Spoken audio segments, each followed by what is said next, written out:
오늘 저는 축복 기도의 위력을 보라, 그런 제목으로 하나님의 말씀을 전하겠습니다. 자, 축복 기도의 위력을 보라. 계속해서 지금 이스라엘의 12지파에게 여호수아가 땅을 분배하는 그런 이야기입니다. 오늘은 바로 이제 요셉의 후손이 땅을 분배받게 되는 그런 이야기입니다. 사실은 오늘의 이 본문의 말씀, 오늘의 이야기는 대단히 중요합니다. 얼마나 중요할까? 구약 성경의 배경을 이해하는 데 있어서 너무나 귀한 하나님의 말씀입니다. 구약에서 하나님의 백성을 형성했던 12지파라고 하는 이 지파의 연구는 흩어져 나가서는 안 될 중요한 연구의 주제입니다. 자, 여러분, 12지파의 기원은 바로 야곱을 통해서 시작이 됩니다. 자, 야곱이 하나님 앞에 새 이름을 이스라엘이라고 하는 이름을 받고 그리고 나서 이제 새로운 삶이 시작이 됩니다. 그래서 이제 12지파가 시작이 되는데요, 야곱의 12아들에서부터 12지파가 기원이 되죠. 자, 12아들 가운데 레위와 요셉이 포함되어 있는데요, 이 레위 지파, 요셉 지파는 없습니다. 12지파 안에. 자, 12지파에 레위와 요셉이 빠져요. 왜 빠졌을까 하는 것입니다. 레위 지파는 모든 지파로 다 흩어져 들어가기 때문입니다. 근데 요셉 지파는 왜 빠졌을까? 그런 의문을 갖게 되죠. 이 요셉의 두 아들, 요셉 대신에 들어가게 됩니다. 그래서 오늘 이 성경에 나오는 므낫세와 에브라임이라고 하는 두 아들이 바로 이제 지파로 들어가게 되는 것입니다. 그것은 바로 요셉의 능력과 요셉의 영향력을 보게 되는 것입니다. 그런 배경들을 이해하지 않으면 우리가 실수하게 되고 또 구약 성경을 정통적으로 제대로 보지 못하죠. 자, 그래서 오늘 이제 그 배경들을 살펴보면서 에브라임 지파와 므낫세 지파의 그 차이점들을 또 살펴보면 아주 성경이 참 재미있게 이해가 되면서 관통하게 되는 것이죠. 자, 첫 번째 이야기입니다. 요셉의 신앙 고백과 영향력을 보라 하는 것입니다. 자, 왜 요셉 지파라고 하지 않고 그 아들 둘, 에브라임 지파, 므낫세 지파라고 했을까? 요셉의 신앙 고백과 영향력을 우리가 살펴봐야 합니다. 자, 요셉의 삶은 참 파란만장 그 자체입니다. 요셉이 겪었던 우여곡절, 많은 이 고통과 수없는 고난, 많은 눈물과 그 수없는 배신과 많은 오해, 험난한 인생의 길을 걸었습니다. 요즘 리우 올림픽에서 금메달을 따고 있죠. 여러분, 금메달을 따는 사람들, 또 금메달을 목에 거는 선수들을 보면 선수들도 울지만 그 광경을 바라보는 시청자들도 눈물을 많이 흘리곤 합니다. 저도 그들을 바라보면 눈물이 납니다. 왜 그럴까요?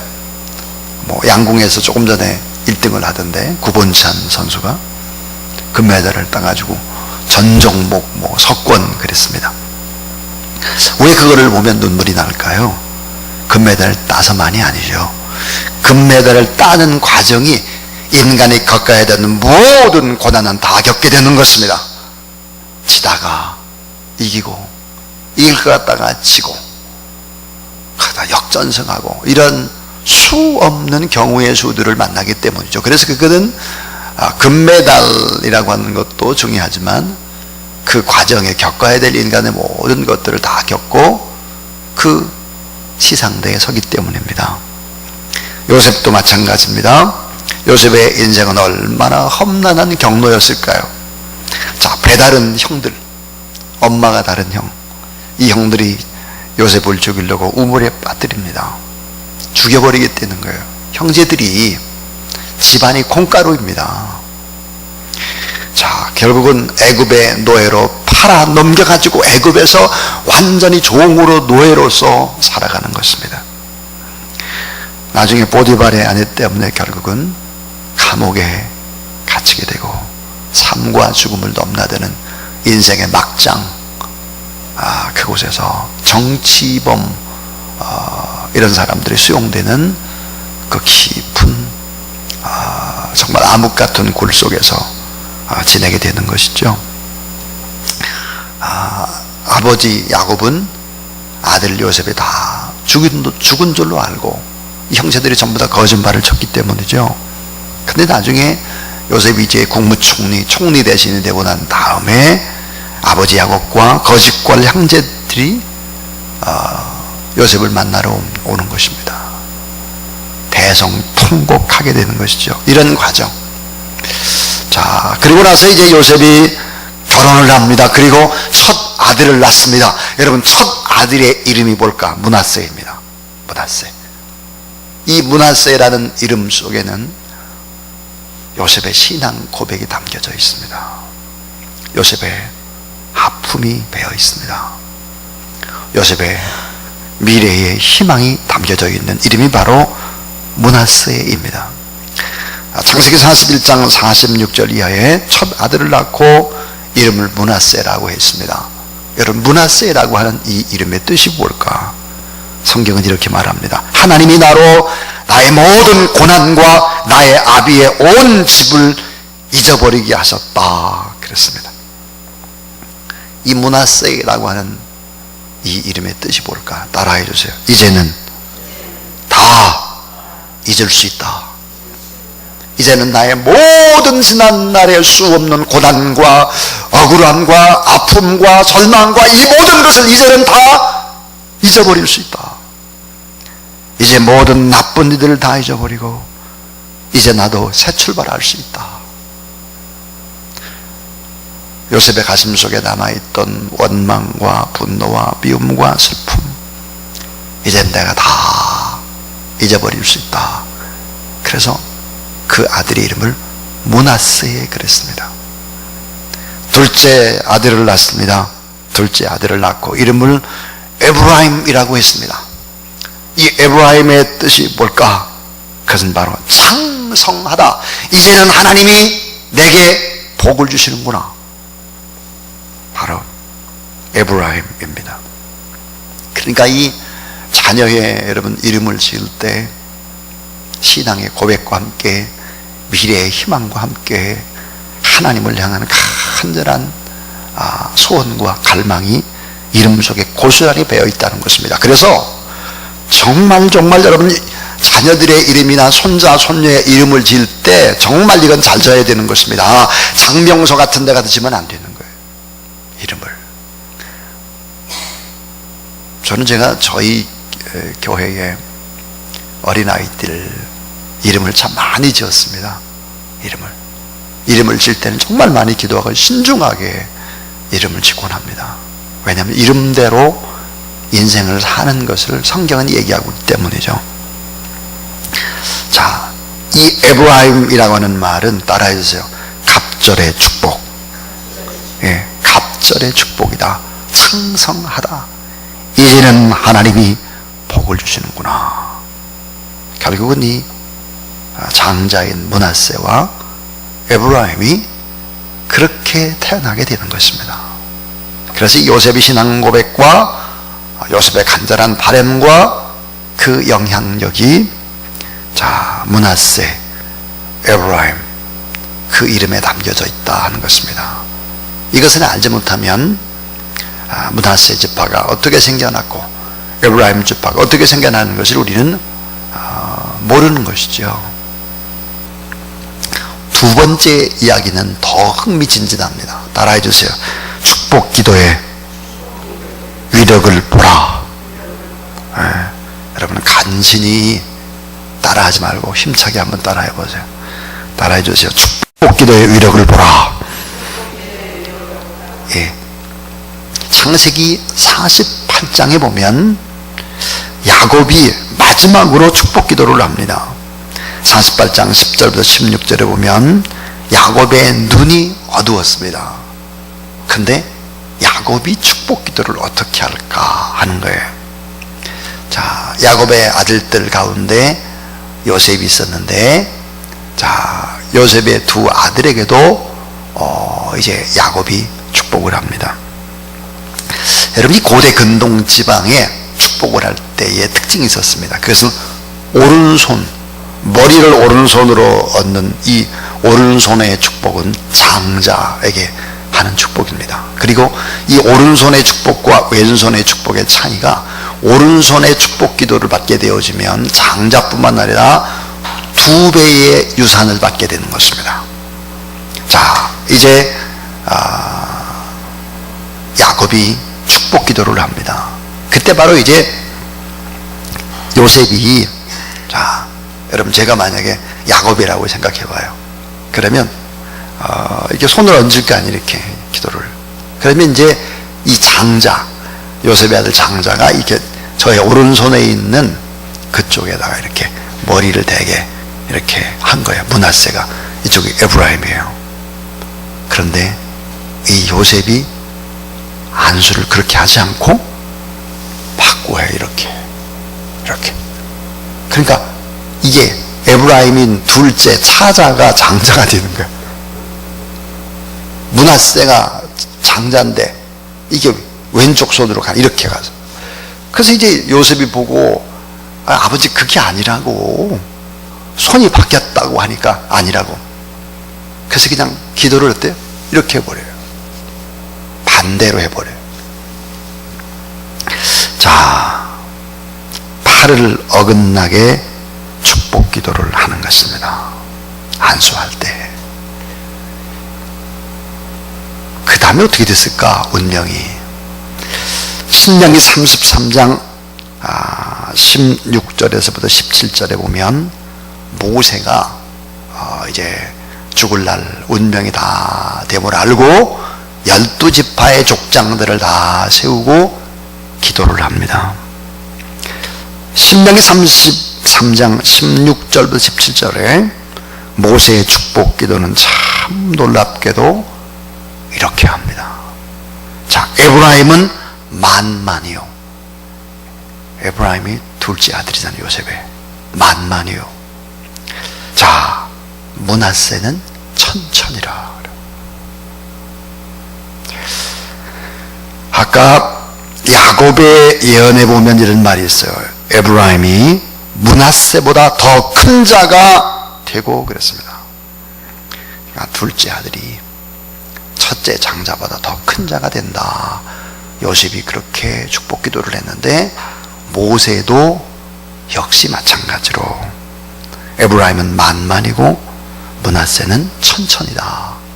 이렇게 기도를 하고 있습니다. 오늘 본문에 기업을 받을 때, 오늘 본문에도 장자 므낫세가 먼저 기업을 받지 않습니다. 오늘 여호수아 16장 5절 제가 중요하다 그랬죠. 그러니까 먼저 기업을 받는 것은 바로 에브라임입니다.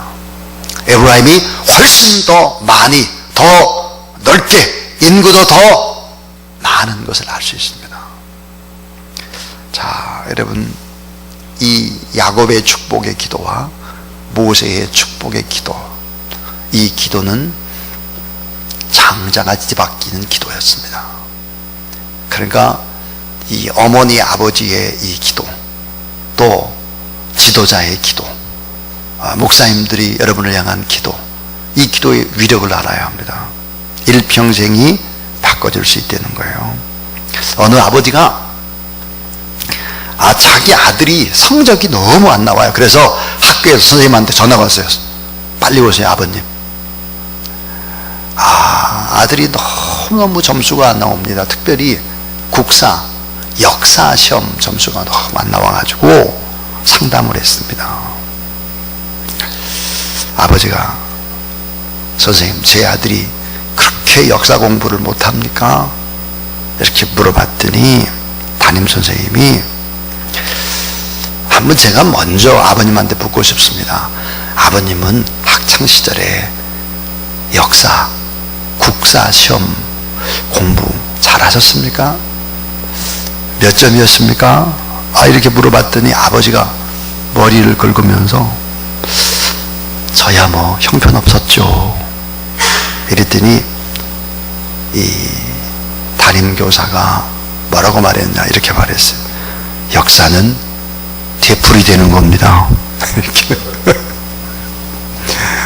여러분, 역사는 되풀이 되는 거예요. 자, 야곱과 에서 반대가 됐죠. 야곱과 에서가. 에브라임과 므낫세도 반대가 됐습니다. 우린 여기서 아주 또 중요한 세 번째 교훈을 받게 되는 것입니다. 그것은 따라해 주세요.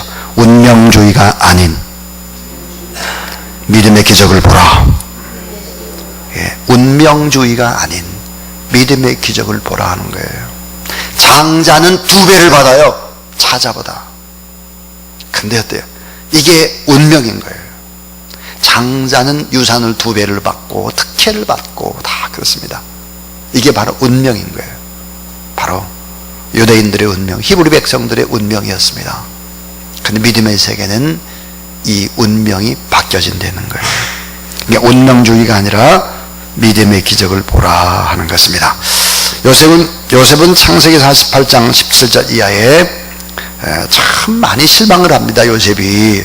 왜냐하면 장자 므낫세가 오른손의 축복을 받아야 되는데 아버지 야곱으로부터 그렇게 되지 않았어요. 장자 므낫세, 이제는 다 잊을 수 있다.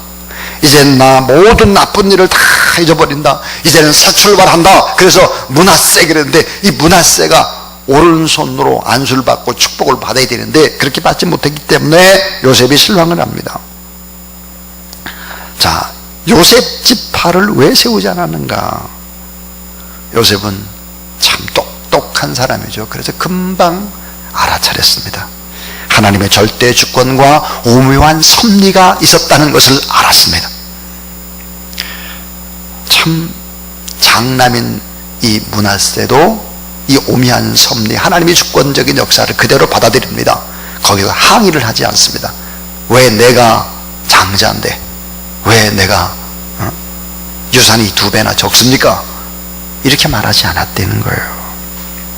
결국은 요셉의 이 믿음, 신앙적인 생각은 2 아들이 이스라엘 민족의 2 지파를 형성하는 놀라운 복을 받게 된 것입니다. 요셉의 위대함, 므낫세의 그런 하나님의 주권과 섭리를 그대로 인정하는 위대함, 그것이 바로 성경에 나와 있는 것이죠. 그러니까 운명주의가 아닌 믿음의 기적을 보라. 나는 배경도 없고 나는 뭐 공부도 많이 못하고 우리 뭣도 없고 저쩌고 나는 이렇게 얘기하는 사람들 믿음이 없는 거예요. 믿음으로 이런 모든 운명주의를 극복해야 하는 것이죠. 성경은 종종 어린 자를 들어서 큰 자를 사실은 어때요? 교훈하고, 형보다는 아우를, 능한 자보다는 무력한 자를 쓰시는 그런 하나님의 역사를 보게 되는 것입니다. 그러니까 운명주의가 아닌 믿음의 기적을 바라보라 하는 것입니다. 마지막에 결론은 뭐냐? 따라해 주세요. 믿음의 조상답게 살아갈 때 후손의 축복을 보라. 예, 믿음의 조상답게 살아갈 때 결국은 후손의 축복을 받게 되는 것입니다. 요셉이 신앙적으로는 금메달이잖아요. 신앙의 금메달을 목에 걸었을 때 결국은 다른 집안보다 2 아들이 이스라엘 민족의 지파로 들어가니까요. 에브라임 지파, 므낫세 지파로 들어가는 것이죠. 그러니까 믿음의 조상답게 살아갈 때, 신앙의 금메달을 딸 때 이 자손들이 또 믿음의 계보가 아름답게 이어질 수 있다 하는 것이죠. 복의 열쇠, 이 복의 열쇠는 뭘까? 믿음입니다. 복의 열쇠는 뭘까? 그것은 바로 축복의 기도입니다. 신앙적인 삶을 살아가는 그런 사람들이 하나님 앞에 간절히 기도할 때 이런 놀라운 결과, 무서운 결과가 일어날 수 있다는 사실들을 알아야 합니다. 우리가 하는 말이 여러분 허공에 흩날리는 것이 결코 아닙니다.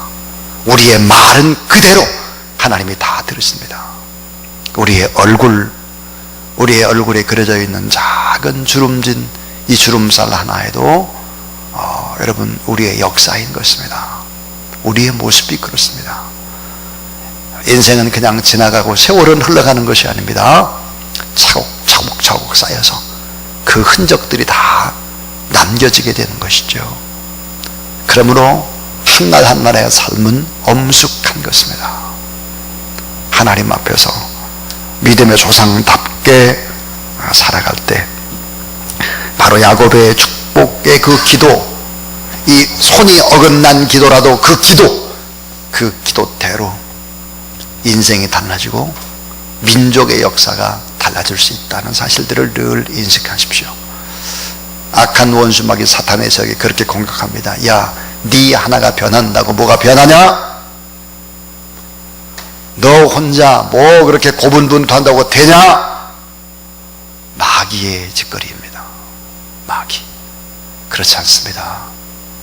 한 사람 때문에, 결국 요셉 한 사람 때문에 이스라엘 모든 민족이 살아나듯, 그래서 여러분 다 신앙의 금메달 감들이 다 될 수 있기를 주님의 이름으로 축원합니다.